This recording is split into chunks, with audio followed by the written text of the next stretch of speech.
No one saw it coming, not even him. By all appearances, Daniel Reeves had everything a man in his late 30s should be grateful for: a steady job in architectural design, a modest but stylish apartment in Denver, a circle of friends who checked in just enough to make him feel tethered to something, and a fiancée who loved him. But beneath it all was a hollow so wide, he often wondered if it had been growing in him since childhood. The loss didn't hit like a truck. It seeped in, slow and steady, like water under a door you forgot to close before the storm hit. His younger brother, Nate, the only person who ever understood the quiet parts of Daniel, was killed in a motorcycle accident just outside Boulder. It was a cold Tuesday evening in October. Daniel had missed 3 of Nate's calls that day because he was stuck in back-to-back Zoom meetings. When the phone rang again, it wasn't Nate. He didn't cry at first. He didn't scream. He didn't even react.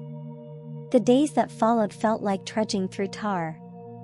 The funeral was a blur of flowers and people hugging him too tightly. Everyone spoke in whispers, like sorrow was a fragile object they didn't want to shatter further.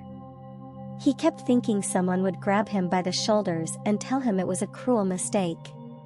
But no one did. And when the crowds thinned and the casseroles stopped coming, the silence in Daniel's apartment turned violent. His fiancée, Rachel, tried to hold him. She cooked his favorite meals. She sat beside him in bed and waited for him to speak. But Daniel wasn't there. Not really. His body went to work. His hands typed emails. His mouth moved when asked questions. But the rest of him? Lost somewhere inside a grief that had no language. 3 weeks after the funeral, Daniel packed a single duffel bag, left a note on the kitchen counter that simply read, "I need to disappear for a while," and drove west. He didn't know where he was going until he got there, a speck of a town nestled somewhere in the Colorado mountains, a place with no stoplights, no cell service, and no reason for anyone to be there unless they were running from something. The cabin he rented had no Wi-Fi, no television, and no mirror in the bathroom. It sat near a thinning patch of forest that sloped toward the base of the mountains. The wooden steps creaked when he entered, and the air inside smelled like pine, dust, and old books. Daniel dropped his bag on the floor, sat on the edge of the bed, and stared at the floor until the sun went down and he couldn't see anything anymore. That night, he dreamed of Nate standing in a field of snow, looking at him with disappointment. The days blurred. Daniel walked the trail behind the cabin every morning. At first it felt like aimless wandering. But slowly, he noticed things he hadn't before. The way sunlight slanted through the trees at dawn. The wind sighed through pine needles. The faint sound of a stream in the distance. Nature didn't mourn, it just existed. It breathed. It continued. He found that both infuriating and comforting. One morning, while walking deeper into the woods than usual, he came across a small wooden bench sitting alone near a grove. It looked oddly intentional, worn but not abandoned. Beside it stood a man, maybe in his 60s, with a long gray beard and hands scarred like someone who had worked with them his whole life. "Didn't expect anyone out this far," the man said, not turning around. Daniel froze. Just walking," he mumbled. The man finally turned, eyes clear and blue. "Walking's good. Especially when you don't know where you're going." Daniel hesitated, then nodded. The man gestured toward the bench. "Sit a while, if you want. Tired souls usually do." Something about the man's voice bypassed Daniel's defenses. He sat. They didn't speak for several minutes. The silence didn't feel awkward. It felt full, like the forest was speaking and you had to stay quiet to hear it. The man eventually introduced himself as Elijah. Said he lived a mile further up the trail in a log house he built himself 30 years ago. He didn't ask Daniel why he was here. He didn't probe or offer condolences. He just existed beside him. Before leaving, Elijah said, "Come back tomorrow. Or don't. But if you do, bring your questions." The next morning, Daniel found himself walking back to that bench before he could talk himself out of it. Elijah was there again. And again, they sat mostly in silence. But over the next few days, words began to surface. Like bubbles rising from a still lake.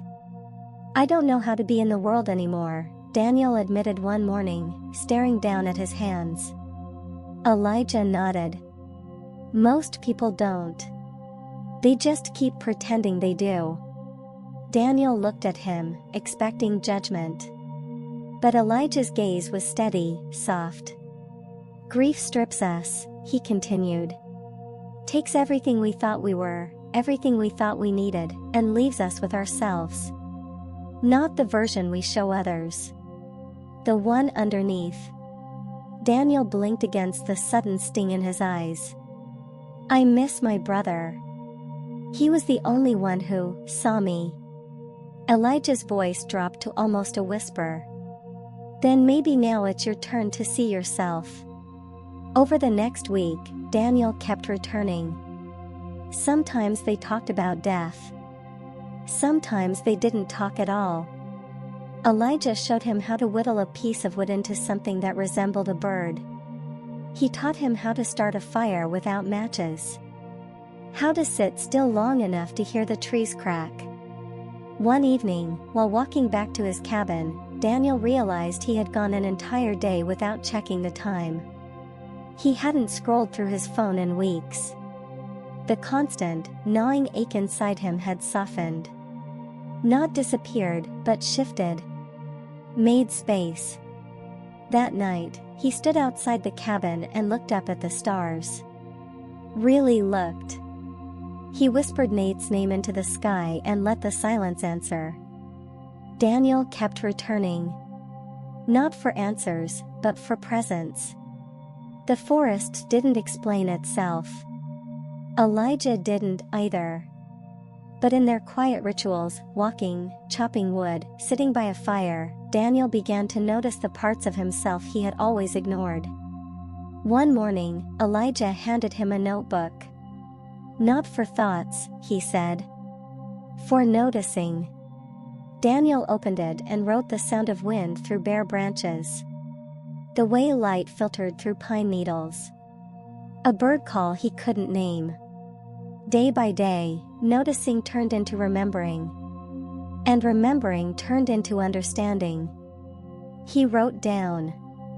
Maybe healing isn't forgetting. Maybe it's learning to carry the memory differently. He stopped needing to be fixed. He simply began to be. Weeks later, Daniel stood at the edge of the woods.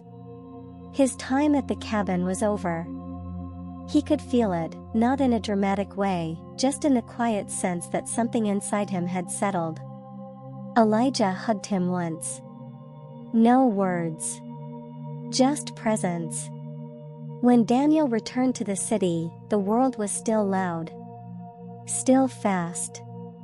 But he wasn't. He no longer rushed to fill silences. He no longer feared being alone. He moved slower, listened deeper, smiled more. And sometimes, when someone around him felt lost or numb or broken, he didn't give them advice. He just sat beside them. And let the silence speak.